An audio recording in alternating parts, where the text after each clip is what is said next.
کوئٹہ سے محمد زاہد انہوں نے سوال کیا ہے کہ میں نماز پڑھتا ہوں 5 وقت کی پابندی سے، مگر روحانیت نہیں حاصل ہو رہی۔ دیکھیں، نماز پڑھنا جو ہے فرض ہے، آپ نے فرض ادا کر دیا۔ اب اس سے روحانیت آپ کو حاصل ہو رہی ہے یا نہیں ہو رہی ہے ایک اور مسئلہ ہے۔ نماز پڑھنے سے پہلے بہت سارے ایسے امور ہیں کہ جو ہم نے ادا کرنے ہوتے ہیں، بہت سارے ایسے کام ہیں کہ جو ہم نے کرنے ہوتے ہیں، اور نماز کی قبولیت جو ہے انہی امور کے ساتھ وابستہ ہوتی ہے۔ جیسے کہ ہم نے جو ہے نماز پڑھنی ہے تو ہم سب سے پہلے لباس صاف پہنتے ہیں۔ اگر ہمارا لباس صاف نہیں ہے تو ہماری نماز نہیں ہوگی، ناپاک لباس میں نماز نہیں ہوتی۔ اس کے بعد جگہ، اگر جگہ پاک نہیں ہے تو اس میں بھی نماز نہیں ہوگی۔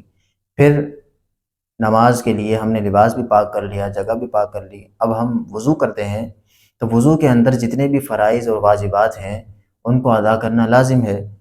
جب آپ نے وضو کیا تو آپ کی کوئی جگہ خشک رہ گئی یا کوئی بال خشک رہ گیا تو اس کی وجہ سے آپ کا وضو نہیں ہوا، وضو نہیں ہوا تو نماز بھی نہیں ہوئی۔ آپ کا وقت، آپ کی عبادت، آپ کی محنت، گھر سے آپ آئے، آپ نے وضو کیا، نماز پڑھی، یہ ساری چیزیں جو ہے وہ ساری کی ساری ضائع ہو گئیں۔ کیوں ضائع ہو گئیں؟ اس لیے کہ آپ نے پاکی حاصل کرتے ہوئے احتیاط نہیں کی کہ آپ کے اعضاء میں سے کوئی عضو جو ہے وہ خشک نہ رہ جائے۔ اس کی آپ نے احتیاط نہیں کی تو اس کی وجہ سے آپ کی نماز قبول نہیں ہوئی، نماز ہی نہیں ہوگی تو نماز نہ ہونے کی وجہ سے آپ کو نماز کا ثواب نہیں ملے گا، اس سے جو آنے والی روحانیت ہے وہ نہیں ملے گی، اس سے آنے والے جو اثرات ہیں وہ نہیں ملیں گے۔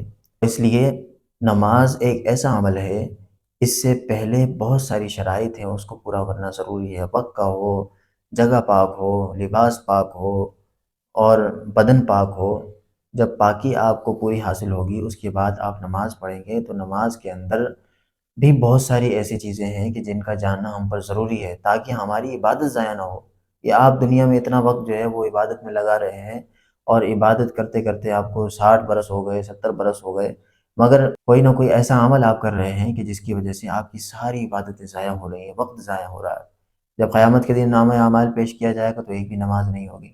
سوال ہوگا کہ کیوں نہیں ہے، ہم نے تو بہت ساری نمازیں پڑھی ہیں، تو پتہ چلے گا کہ آپ نے جو عبادت کی اس عبادت کے اندر یا تو پاکی نہیں تھی یا تو آپ کا مقصد کچھ اور تھا۔ اگر آپ نماز میں ہیں تو دل آپ کا نماز میں نہیں ہے، تو ایسی نماز، ایسی عبادت جس میں کوئی نہ کوئی ہم سے غلطی ہو جاتی ہے اور عبادت نہیں ہوتی، نماز نہیں ہوتی، اس کی وجہ سے اس کے اثرات بھی ہم پر نہیں آتے، روحانیت بھی حاصل نہیں ہوتی۔ اللہ ہم سب کا حامی و ناصر ہو۔